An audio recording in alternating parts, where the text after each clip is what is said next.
এখন মজার ভর্তা করব। এটা হচ্ছে পিঙ্ক সল্ট, সরিষার তেল দিলাম। সরিষার তেল দিয়ে মাখিয়ে পেঁয়াজ, মরিচ আর সরিষার তেল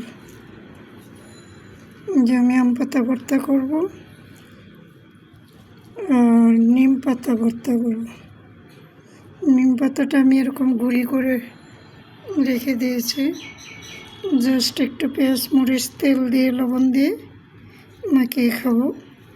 তো আমি সেই জন্য অল্প একটু পেঁয়াজ, মরিচ এখানে রাখলাম। এটা আমি নিম পাতা খাবো আর এটা আমি আম পাতা দিয়ে এখন মাখিয়ে নিচ্ছি। আম পাতাটা আমি ধুয়ে পানি ঝরিয়ে রেখেছিলাম।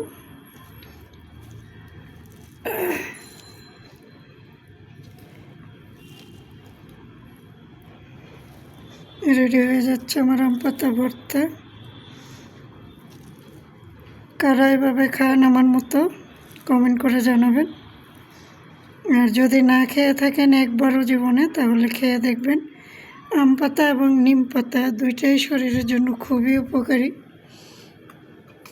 তাই খেতে পারলে ভালো। নিম পাতা খুব বেশি না, এই দেখেন এই পেঁয়াজ মরিচের সাথে হালকা একটু দিয়েছি। আমি 1-2 নলা এই ভাত দিয়ে এই নিম পাতাটাকে খেয়ে নেব, তিতো। আর এই তিতোটা শরীরের জন্য সবাই জানেন খুবই উপকার। আর আম পাতাটা হচ্ছে অনেক রোগের উপকার। আপনারা সবচেয়ে বেশি আমার কথা বিশ্বাস না করে নিজেরা গুগলে সার্চ দিয়ে দেখবেন যে আম পাতা কেন খাবো, আম পাতার উপকারিতা কী। সার্চ দিলে নিজেরাই পাবেন। আর নিম পাতাও সার্চ দিলে তো অবশ্যই পাবেন। আর নিম পাতা তো মোটামুটি সবাই জানেন। আর আমি তরকারি নিয়েছি পাঙ্গাস মাছ। এটা নদীর বড় পাঙ্গাস মাছ।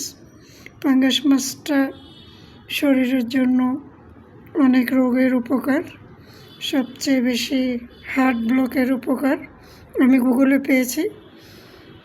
আপনারাও গুগল সার্চ করে দেখতে পারেন, দেখে যারা পাঙ্গাস মাছ খেতে পছন্দ করেন না তারা খেতে পারেন। তো আমার আজকের খাবারই নিম পাতা ভর্তা, আম পাতা ভর্তা, পাঙ্গাস মাছ। এটা দুপুরের লাঞ্চ আজকে।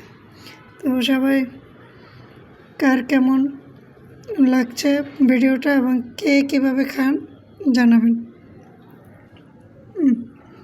অনেক মজা, যদিও একটু তিতো, কোনো সমস্যা নেই।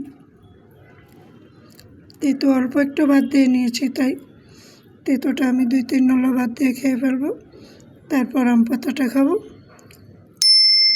যেহেতু শরীরের উপকার, বিভিন্ন রোগ প্রতিরোধ ক্ষমতা বাড়ায়, সেহেতু একটু তিতো বা আম পাতা খেলে সমস্যা নেই। ওকে, সবাই ভালো থাকবেন।